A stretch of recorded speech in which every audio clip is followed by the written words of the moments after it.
Good morning around the Diamond crew. Welcome back for another rousing episode of Around the Diamond. Grand Slam Sam here, Baseball Bill here, coming to you live on this beautiful Saturday morning, talking all things baseball. Again, another crazy week. We're going to jump right into it. As always, Baseball Bill, how are you doing on this fine Saturday morning? Well, let's see. We got a Dodgers fan and a Giants fan hosting the show, and one of the teams has the best record in the MLB and the third best record in all of baseball. I'll let you decide who that team is, but Sam, I'm doing great. Yeah, I'm good. I mean, the one thing that's making me happy is that the Padres are in fourth place. There you go. I'll There take you the go. Padres in fourth place all day right now. And it's still early in the season. We're only 48 games in. A lot of baseball is left to play. But, Bill, as we always say, we could talk about this all the time, but we got to jump right into it because we got a full episode to get through. So, Yeah. Bill, take me through these AL standings. Take me Well, through first of all, gorgeous picture of the ballpark there in Boston, Fenway. Right? Rays still continue to dominate, although the last 10 games they've slipped a little bit. Notice how everybody in that division, the AL East, is not only do they have a winning record, but they are a positive run differential. Only division in baseball. That's going to be a them. Yeah. tough, tough division. The Orioles are still lights out. They manhandled the Angels this week. Twins and Tigers are battling it out, which I think is funny because I would have never thought the Tigers would be in second place this far into the season. The White Sox are starting to make their move. We'll see how it all plays itself out. Rangers are holding strong, although the Rangers and Astros play each other several times in the next month. So we'll see how that plays itself out. Angels are still doing what the Angels do, and congratulations to the Oakland Athletics for finally, after 46 games, getting their 10th win. So that's awesome. Anything quicker than that is just showing off in Oakland. So I'm glad that they were able to get it done. Oh my God. It's crazy that it took them this long to finally get 10 wins. But I think the biggest shocker right now is that if we were to go into the playoffs at this moment in time, Hmm. the AL East would not only have the Rays would obviously hold the AL East, but the Orioles, the Yankees, and the Blue Jays would take all of the wild card spots. Blue Jays and Red Sox would actually have a playoff game, and then they would decide. But yes, absolutely, and that's what's gonna.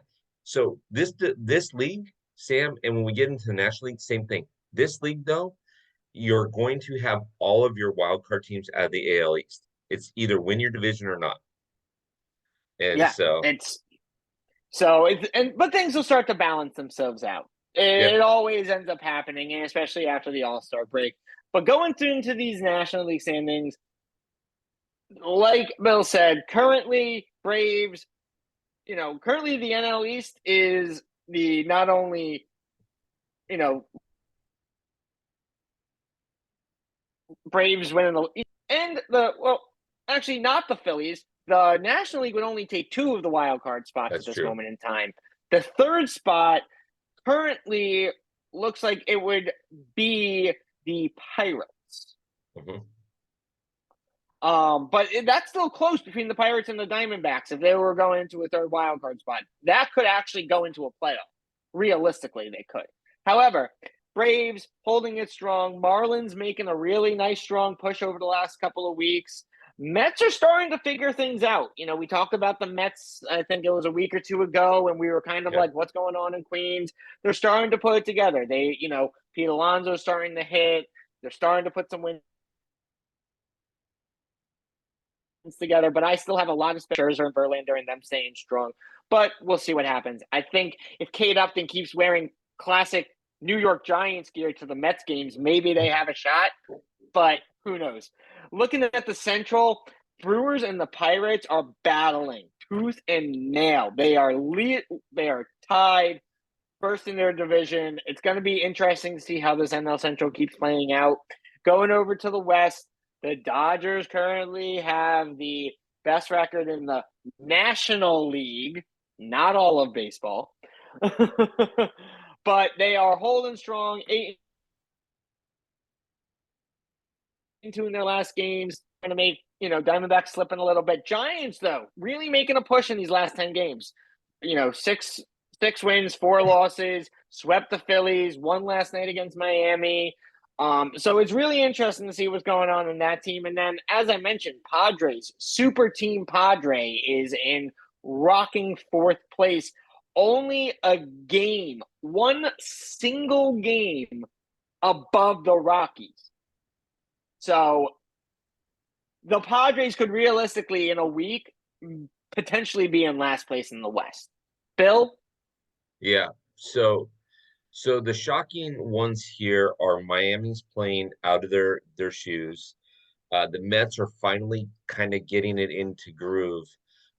It shocks me that the Phillies are where they're at. Don't sleep on the Cubs. The Cubs are trying to make their move. Don't sleep on the Reds either. The Reds are, but you can win that division with 85 wins. Okay. Just that simple. Where you're going to need 93 plus in the East and the West. Very shocking about the Padres, although I don't think the Padres are going to hold face where they're at. They're going to turn it around. Giants look good. Diamondbacks are playing out of their mind. And the true test for how good the Dodgers are, because we'll talk about the injury report in a second, is going to be this road trip. So they have 4 with St. Louis, which they're 1-1. Then they go to a very hot Atlanta team, and then they go to Tampa Bay. So the tail of the tape is going to be these 10 road trip games. 5-5 would make me happy. I'll take 6-4, 7-3, but that's where the tail of the tape is going to be. Yeah, I think especially for the Dodgers, which me, I don't like talking Dodger baseball, but in this situation, if the Dodgers for the Dodgers with the injuries that they've sustained in recent weeks, they can't go 4-6. No. At minimum, they've got to stay 5-5. Yep. They just have to. Yep. Yeah, and that is solely just to keep their lead in the division. Obviously go plus on the win side over the minus, it'll be good, but the goal is at minimum 5-5. Bill, Agreed. Take me through some of these stats because these are insane. I usually like doing the pitching side of it because that's what I did, right? Shane McClanahan is pitching out of his mind. Clayton Kershaw just picked up his 6th win. Justin Steele, which that will shock you, and Joe Ryan are like right there. Zach Gallen's having an amazingly sneaky good season. Obviously Shohei's on that leaderboard. Spencer Stash Strider is still on that leaderboard for strikeouts. A couple of names that you'll realize that aren't there, guys like Garrett Cole. But again, these wins are very, very the MLB, and we're going to talk about this when we talk about home runs and stolen bases like we normally do. The MLB is getting their best shot at everything because you're having much more offense, but you're having these numbers from these pitchers that are lights out, absolutely lights out. So, yeah, that's where we're at with these. These are fantastic numbers. And Shane McClanahan and Justin Steele and all these guys on the leaderboard here have a shot for 20 wins if they stay healthy. Yeah, and what's really going to be interesting is especially just on the pitcher side real quick, all 5 of these guys in their respective divisions are in contention for Cy Young this year. Yeah. All of them. True.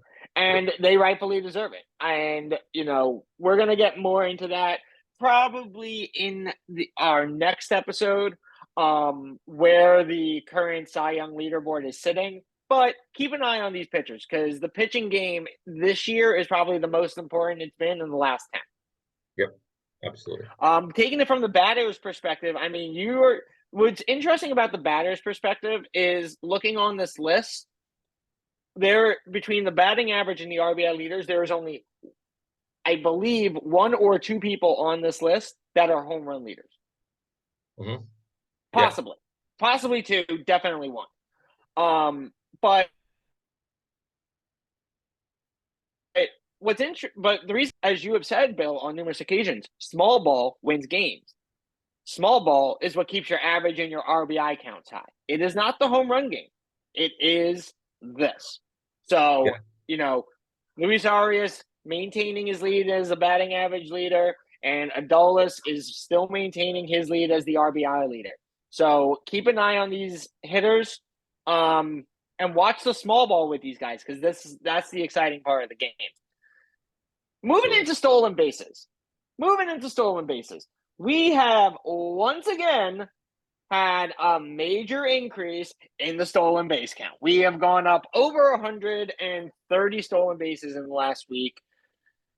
Bill, what do we have to say about this? I mean, are these guys just taking advantage of it and the pitchers just Yes. can't figure out the clock? Yes. Yes. That, and they're playing the Dodgers. We can't throw out a run to save our life. It's no, I'm teasing, but yeah, these guys are running at whim. And I mean, when you stop and think about it, we're a quarter of the way through the season. For all these teams are at least a quarter of the way through the season. So if you look at Ruiz or Acuna, for example, on this leaderboard, right? If you're a quarter of the way through, that means both of these guys have a shot for 90 to 100 stolen bases this season. We haven't had that in forever, right? Yeah. So these guys are running at whim. Now, as long as they stay healthy, it's going to be insane what these guys can do, right? Yeah. And notice, with the exception of Oakland, who, by the way, congratulations, Oakland, on getting your 10th win. Again, we just want to bring that out. You know, took you 100 games to get there, but whatever. Gotta highlight you have to highlight a milestone. That's true. As That's big true. as that, as often as possible. 17 weeks into the season, congratulations. No, I'm teasing. But notice the other 4 players on this list are all teams that are in contention for either a wild card or a division lead. Atlanta is a division leader. Tampa Bay is a division leader. Miami, as we showed you, is in second place. We showed you that Pittsburgh is in second place. Tell the tape. I'm telling you, it makes total sense. Yeah. So the one thing I'm super excited about, because I love talking about this more than anyone, is the home run leader count. Yeah, giddy up. I'm like, Max Muncy, I congratulated him on holding the lead for about 12 hours. Yep. And then that got 86th real quick. We have gone up again another 226 home runs in a week.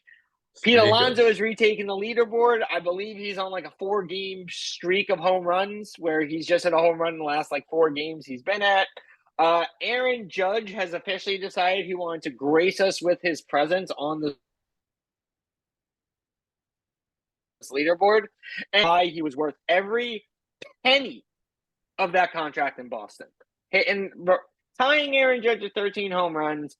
I mean, Bill, what do we say about this? Because we're going to talk about this topic a little bit more in depth in a couple of minutes. I mean, are these numbers for home runs ever going to slow down this year? No, they're not. They're not. And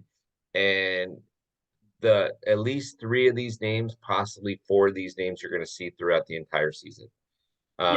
We're going to talk about this here in a second, but Arson Judge is no way going to stay at the bottom of this leaderboard. He'll pick it up at some point. Well, my question really is this: when's Shohei going to make his appearance on this board? He's not. You don't think he's going to get his numbers up again? 25, 30 home runs, maybe this season, which is fantastic for a pitcher, right? But no, you're going to, I mean, normally a pitcher over 5 home runs is a godsend, but yeah. And again, if we're a quarter of the way through the season and all things stay the same, Max Muncy, hits 60 home runs. Pete Alonso will now hit 68 home runs if we're a quarter of the way through it. It's ridiculous, right? Now we know that that's not going to happen, but whatever. Yes. Right? Now, quickly going through this injury report, we are back to a pitcher's nightmare because these pitchers are still getting hurt more and more. The majority of the people on this list are pitchers. We only, though, have 1 pitcher out for the season from this week. So kudos to pitchers for not getting hurt for another 5 months. Congratulations. But we're still seeing a lot of shoulder injuries. We're still seeing a lot of arm injuries, specifically around the pitching area. And as Bill mentioned earlier, Dodgers took two big hits. As the leaders in the West, they took two big hits, losing Dustin May for At least till June 30th. a month and a half. Yeah. So, anything shocking on this list, Bill? No, I was not watching Dustin May pitch that game, and I just prayed because he had just come back from Tommy John. I had Yeah. prayed that it wasn't anything serious. It's a strain, but if it was a tear, he'd be out for the season. If it was a tear, it could be considered career ending. Yeah. But no, nothing's shocking me right now. These guys are, and I feel bad for all these guys, especially guys like Brandon Woodruff, right? I mean, he's the head and shoulders of that team. Yeah. They need him to compete because the Pirates are playing so well. But it shocks me when you look at this, and not to be a homer, but you look Daniel Hudson, Dustin May, Ryan Pepiot. Ryan Pepiot was supposed to be in the starting lineup. Dustin May, or starting rotation. Dustin May was in the starting rotation. Daniel Hudson was our hold guy, right? Or our long relief guy. And yet we're still leading the West. So it's amazing how certain. That's why you build up a farm system, people. But anyways, that's another topic for another day. Yeah. Now, real quick, looking at this list, you mentioned the Dodgers have three pitchers on this list that are injured. The Brewers have one. Are the Brewers more impacted by that one pitcher being out, or are the Dodgers more impacted by the three pitchers being out? So again, going back, if you look at the National League Central, the answer is yes. But going back to National League Central, you can win that division with 85 wins. And in the West, you're going to need 90 to 95 wins because the Padres, Giants, and Diamondbacks are going to play very, very well. So it's it's great, and it's going to be really interesting to see how these teams kind of balance themselves around and really figure it out. Yep. So let us take us to our topics for the day. What is Giddy happening in Philadelphia? What is going on in Philly? We need to talk about this because Philly had such high hopes for the beginning. They're in fourth place. What's going on? Yeah, I can't figure it out. I literally can't figure it out. They are now, again, we're only a quarter of the way through the season. If you throw the baby out with the bathwater here, it's going to be tough. The issue that Philly runs into, Sammy, is where do they play? The National League East, right? And in that division, you have the Braves, who are lights out. You have the Marlins that are playing very, very well. And then obviously you've got Philly, you've got the Mets, right? And the Nationals aren't going to make their run, but at least not this season. But they can't do this. They're in the wrong division for this. Yeah, this Phillies team needs to be in the Central. Yeah. If this Phillies team was in the Central, mm-hmm. they would not be having a difficult season. They'd be right in the middle of contention. They'd still have a shot. This Phillies team, be them in line to possibly get a wild card. Yeah. They're not playing good baseball. And maybe it's because Bryce just came back and they're starting to get their swing into it. He's been back a couple of weeks. Maybe they're starting to put all those pieces together because he wasn't really at spring training. Who knows? But this Phillies team's got to figure it out. They've got to start picking it up. They've got to turn it around. It's not looking good in Philly land. Philly land is not happy. Nope. And I'm not just saying that just because the Sixers just lost. I'm saying Phillies need to start picking it up. They do. They do. I mean, it's a beautiful stadium behind you, Bill. I mean, honestly, we started this podcast and I thought you were in Philadelphia because it's a gorgeous place. It's a gorgeous stadium. But, is there something you think they can do to turn it around? Just stay on your game. The biggest thing this year that you're learning is we've talked about small ball, but you're learning three things. You're learning fundamental baseball 101. Okay. because the game has changed with all these rule changes. The game Yep. has changed. So you can't rely on the 5-run home run anymore. And obviously, everybody, I'm being facetious. You can't rely on the 5-run home run. You cannot rely. You cannot rely on your pitchers to go 7, 8, 9 innings. You just have to hit your spots if you're a pitcher, keep your pitch count down. You have to play a little bit of small ball. And for the love of everything decent and holy, you need to have shutdown innings. You score, you shut down the next inning, period. And that's, and then you need to beat up on the teams that are a little weak right now. Yep. No, that's it. And, it's not like their schedule gets any easier in the next couple of weeks, but they've got the opportunity on teams that are struggling to capitalize and then use that capitalization as momentum.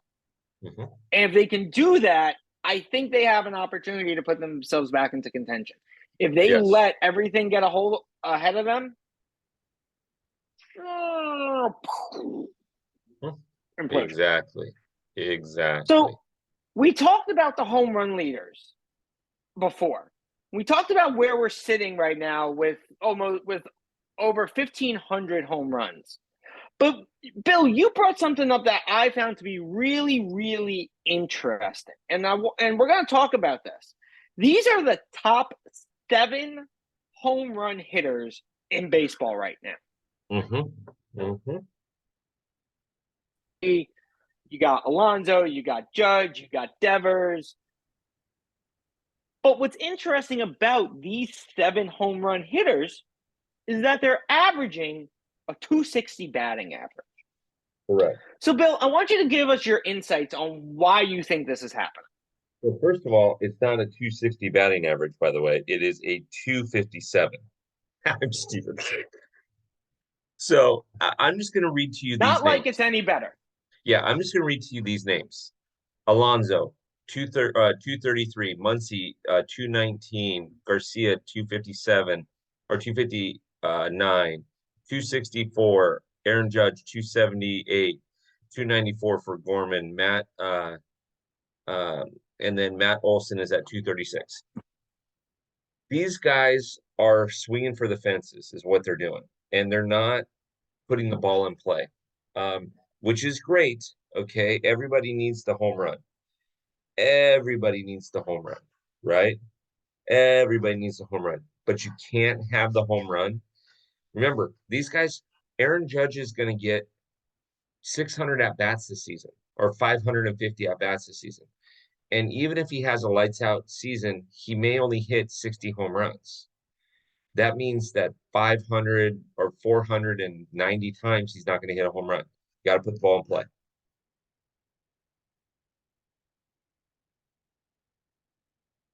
Thoughts on that? You're on mute. Sorry, I am sorry. I like to just talk to myself and hear myself talk, people. So I like to mute myself so I can just consistently hear that conversation in my head.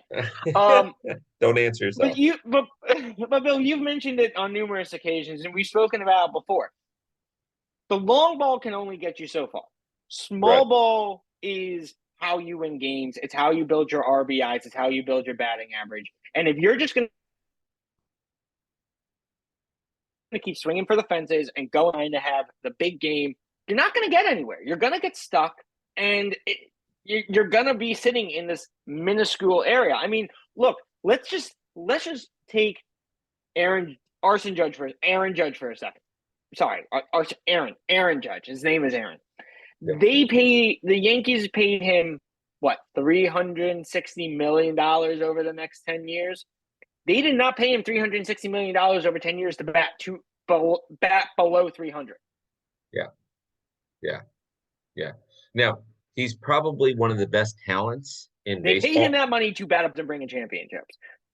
Yeah, he's probably one of the best talents in baseball right now, behind Shohei, maybe Mike Trout, but definitely one of the top 3 or 4 talents, Acuna, things like that. But honestly, what's interesting is put yourself in this position, Sammy. Any of these guys, okay, and I'm not picking on these guys because all these guys are fantastic players, including Aaron Judge, right? Mm-hmm. Including everybody on this list. You're down by a run in the bottom of the 8th inning. You got the bases loaded and 2 outs. Yep. You don't need a grand slam. You need a base hit to take the lead, right? Right. Judging on these guys' batting average, and I'll just pick Max Muncy because he's a Dodger. He's hitting 213. That means that every 10 times at bat, every 10 times in that situation, he's going to get hits 2 out of the 10 times. It's not good enough. My opinion, and then we unfortunately don't have enough time to keep talking about this a long time. Unfortunately, in my opinion, I would not trust any of these guys in a clutch situation. None of these guys are going to be my guy that I'm going to pull off the bench in the 9th inning to get a hit. At this point in time, 0 chance. With the exception, and I understand what you're saying, with the exception of Aaron Judge, I would pull Aaron just because he's batting 278, and That's fair. Because of his stature, because of who he is, a pitcher might look at him coming off the bench and be nervous and make a mistake, and you might get a senile single or whatever. But besides that, I agree. Max Muncy is a perfect example. So I love it. All right, Sammy, what do we got next? So we covered all our methods. I know you love what's going on. I know you love them, but you can't trust them. Exactly. I was gonna say I know you love them, but you can't trust them right now. There you go. There you go. Bill, take it. You lined up a fantastic West Coast schedule for us this week. Unfortunately, there's no Giants podcast on here to really put it over the top. Really? But I guess you put the 4th place Padres above the 3rd place Giants. It's fine. I get it. But take us through the list. Well, these are leftover from our watch party, right? And so you have Aaron, who's a great Padre fan. You got Brandon, who's a great Padre fan. Dave's been on the podcast before, an Astros fan. And then Carla, we've been trying to get her back on. She's fantastic. And then you've got the fantastic Astros 4, right? Jackie, Orlando, Jay, and Adrian. And they're going to talk about the Astros. You're going to see a lot of podcasts coming up over the next month that will have to do with the Padres, the Rangers, the Braves, and the Phillies because of the watch parties coming up. But we'll sprinkle some other teams in there too. And speaking of watch parties, of course, but speaking of watch parties, coming in June, there is the next watch party. Bill is getting on the road, jumping in an airplane, flying 2,000 miles across the country, all in all, to land in Atlanta to watch the Braves play in Philadelphia against the Phillies. Yes. It's going to be on Tuesday, June 20th. It's going to be from 6 p.m. to 10 p.m. There is going to be some more stuff coming that we have yet to announce because it is a surprise, and we want to just give you a little bit of an appetizer for right now. It's going to be located right at Park Bench in the Battery, 21 plus. Make sure you register as soon as possible. But the biggest exciting thing that we have to announce today, Bill, drum roll, please. Drum roll. All right. What do we got? Oh, hey, oh. The new website. Yes, it's launched. Okay. Bill, thing for the fans. If you're listening to this right now, please understand that there's some kinks that we're working through. Don't worry. All those kinks are going to be ironed out, but we're launched. We're ready to go. Life is good. It's a phenomenal website. Now, notice, Sammy, one thing. On that right side, you see Facebook, you see Instagram, you see Twitter. What else do you see there? You see the Top Fan Rivalry TikTok page. All accessible from the website. You can get to all of these things directly from the website. Boom. Bill, you and I talk on a regular basis. You and the marketing team put this together. It looks fantastic. I am so thrilled that all the hard work you've been putting in over the last couple of years is culminated to this. And I can't wait to be a part of where this is going in the future. But, we are unfortunately out of time for this week. Yeah. Like Bill and I say, we could talk baseball all day long, but we have to let you get back to your day. We have to let you enjoy the Saturday. So, Bill, Nope. Enjoy your Saturday. For the fans out there? enjoy your Saturday. We won't be on next week. We'll be on the following week. So enjoy your Saturday. We've got a lot of fun stuff coming for you. Thanks for listening. As always, thank you for joining us. We can't wait to talk to you in about a week and a half to 2 weeks. We will see you on the field, and have a great rest of your Saturday.